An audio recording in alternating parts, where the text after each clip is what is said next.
যথাযোগ্য মর্যাদা ও গভীর ভালোবাসায় বার্মিংহামে শুক্রবার পালিত হয়েছে মহান শহীদ ও আন্তর্জাতিক মাতৃভাষা দিবস।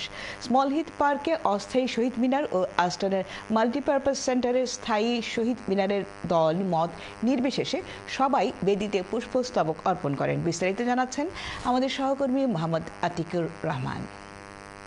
21শে ফেব্রুয়ারি উদযাপন কমিটির আয়োজনে ঐতিহাসিক স্মলিথ পার্ক এবং বার্মিংহাম কেন্দ্রীয় শহীদ মিনার কমিটির আয়োজনে আস্টনের মাল্টিপারপাস সেন্টারের স্থায়ী শহীদ মিনারে ভাষা দিবস পালন করা হয়।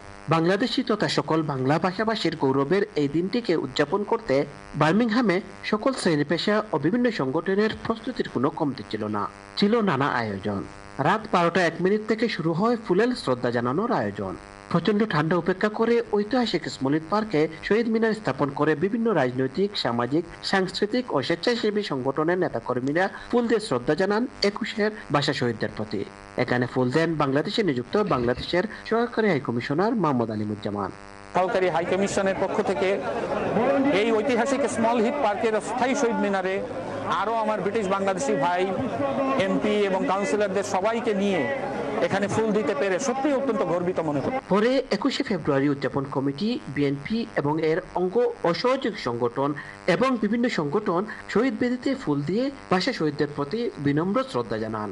দীর্ঘদিন পর ঐতিহাসিক স্মলিথ পার্কে অস্থায়ী শহীদ মিনার নির্মাণ করতে পেরে অনেকেই ছিলেন উচ্ছ্বসিত।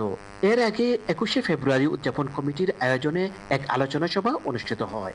উদযাপন কমিটির আহ্বায়ক কাউন্সিলর জিয়াউল ইসলামের সভাপতিত্বে এবং আহ্বায়ক কমিটির অন্যতম সদস্য আওলাদ হোসেন ও সাংবাদিক মোহাম্মদ ইকবালের পরিচালনায় এতে প্রধান অতিথি হিসেবে বক্তব্য রাখেন সহকারী হাইকমিশনার মোহাম্মদ আলিমুজ্জামান।